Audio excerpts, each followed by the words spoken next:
soul and two bodies? Why do they feel each other's emotions? Is there any example or reality of quantum entanglement in this concept? I have no idea about twin flames, I've never heard this. A lot of these new age terms, they don't necessarily relate, but maybe they do and I'm not familiar with it. But quantum entanglement is something different. This is where science is now trying to understand madad. So they understood now that these atoms and molecules can become entangled. If they become entangled, regardless of space and time, they operate the same. So anybody has a little bit of science interest, you can chat GTP and have him talk to you and teach you like a teacher. Hey, teach me about the quantum entanglement. Then after he teaches you, see, I relate that to Shaykh Miramati's teaching from Muhammadan way. And you go look at the website and then pull out the articles and say, yes, this is like this. Because it's important to understand that we're not talking hocus pocus. Now science is saying, no, actually you can become entangled. And when it becomes entangled, they can't differentiate the two anymore.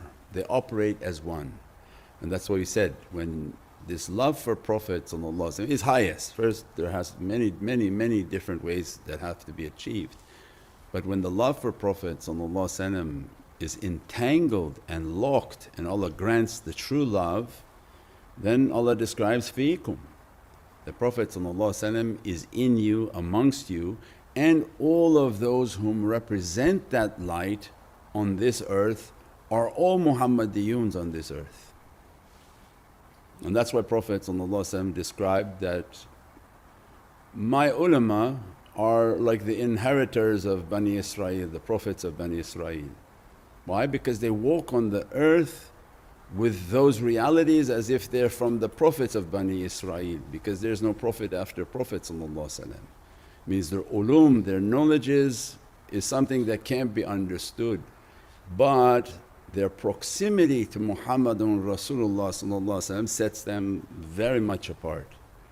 That's something that can't even be understood. But as a result, you'll be with whom you love, and whom you love will be with you. As a result, this is the Muhammadan light that moves on the earth amongst people. And that's why green, light, blessings, healings, everything flows through that light. Because wherever Muhammadun Rasulullah moves, those blessings and those dressings dress everything. So you carry whom you love in your entire soul. So that's why it's so important. Imagine one whom carries that light and that love, then imagine majlis of 100 of them coming together to celebrate that light and that love, what type of lights are shining. Because they bring whom they love, which is the love of Prophet, they bring those lights together. So this is the way of light, this is the way of the kingdom of light, and these are the ways of immense blessings, immense blessings. But now for the people whom log in from other understandings, you have to have the correct name. Every secret has a name and every name has a secret. If what you believe to be the truth of the heavens and that you think you have the most powerful truth, but you yet don't even know the name, and you say, it doesn't matter, I'll use a false name to reach a truth. There is nobody with that name that they're using, and this name is the king. This is not an insult, but that's not the name. If you want to understand his message alayhi salam, you have to go back to Aramaic and study those texts in Aramaic. We say even Hebrew is created 150 years ago. It's made up. There was no Hebrew. The religion was based on Aramaic text. So if you want the true understanding, go back to Aramaic. And you'll find Aramaic and Arabic very similar. So it's convenient when you don't want people to know the truth and see, oh, how all their names are like this reality, all their realities, even the huruf and the ilm huruf has a similar reality.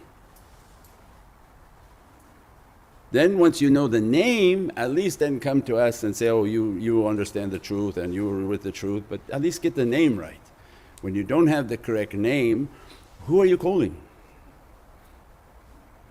And is it true that you can say any type of name you want and you're going to get the same result?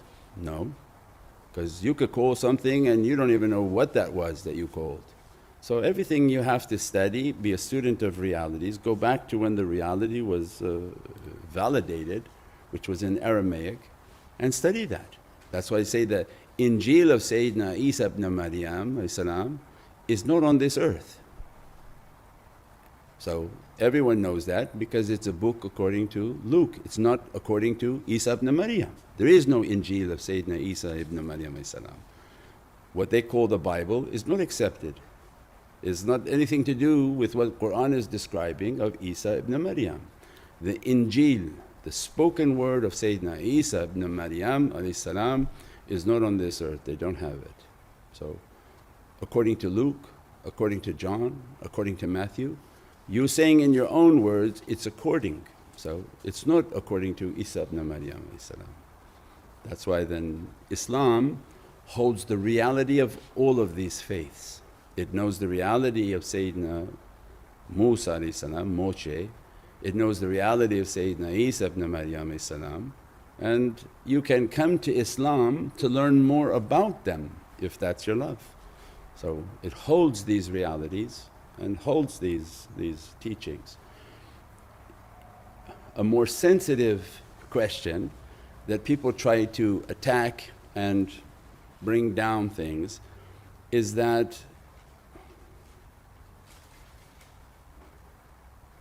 inshaAllah another time. What do you get?